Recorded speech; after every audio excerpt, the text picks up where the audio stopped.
भैया ये लो 10 रुपए आपके। 10 रुपए? मेरे कौन से 10 रुपए? दरअसल वो सुबह जो मैं सामान ले गई थी ना, वो 50 रुपए का था। मैंने गलती से आपको 40 बोल दिए थे, तो ये 10 रुपए मैं आपको लौटाने आई थी।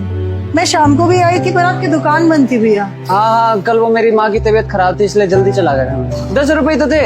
आप अगली बार जब सामान लेने आते तब उसमें कटवा देते। अरे नहीं नहीं भैया, मेरी माँ ने हमेशा मुझे यही सिखाया है कि कभी किसी की मेहनत के पैसे नहीं रखने चाहिए। भगवान कहीं ना कहीं हमारे परिवार में से निकाल लेता है। ये ले।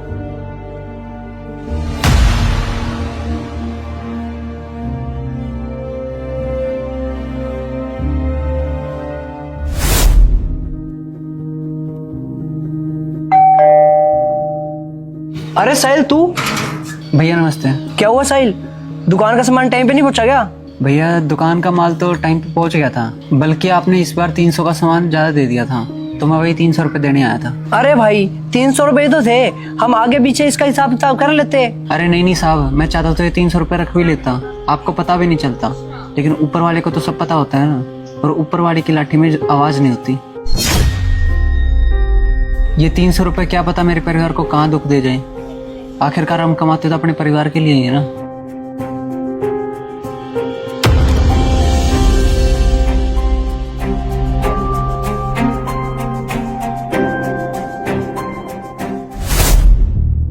सर। हाँ जी, आप कौन? आप मुझे नहीं जानते, लेकिन आपकी कंपनी से मेरे पास माल आता है। हर महीने 3 लाख का सामान आता है, जिसमें से मैं 2,75,000 पे करता हूँ और 25,000 मैं खुद रख लेता हूँ। ये आपके 10 महीने के पैसे, 2,50,000 रुपए। अरे ये बात तो मुझे पता भी नहीं थी, और तुम चाहते तो ये पैसे तुम रख भी सकते थे, तो तुम लौटाने क्यों आए हो?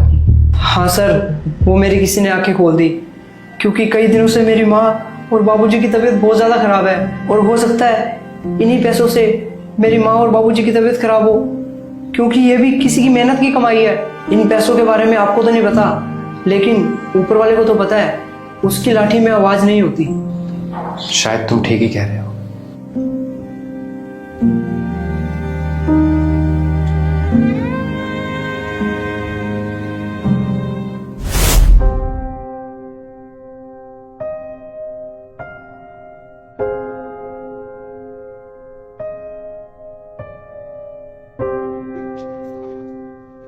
अंकल, आप राहुल के पापा हो ना? हाँ बेटा, हाँ। आप कौन? मैं उसका बिजनेस पार्टनर हूँ अंकल। अच्छा, आपका भी कोई हिसाब किताब था क्या बेटा राहुल की तरफ? अभी मेरे पास तो कुछ बचा नहीं बेटा, मैंने उसका पूरा कर्जा उतार दिया, सब बेच दिया, मकान भी बेच दिया, जमीन थी वो जमीन भी बेच दी। मैं तो अभी यहाँ झोपड़ी में रहता हूँ, 2 वक्त की रोटी खा लेता हूँ, छोटा मोटा इधर मेहनत मजदूरी करता हूँ। मेरे पास कुछ बचा नहीं बेटा। अंकल जी, मुझे माफ कर दो। बेटा आप क्यों माफी मांग रहे हो?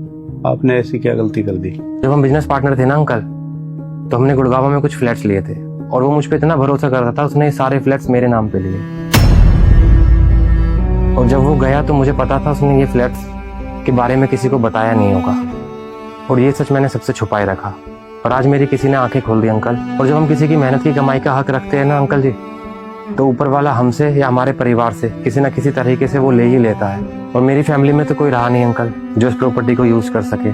तो आपके बेटे का हक मैं आपको लौटाने आया हूँ, ताकि कल को मैं भगवान के घर जाके अपने दोस्त से नजर तो मिला सकूं। कभी भी किसी की मेहनत की कमाई नहीं मारनी चाहिए, क्योंकि भगवान सब देख रहा होता है। आज नहीं तो कल इंसाफ जरूर होता है।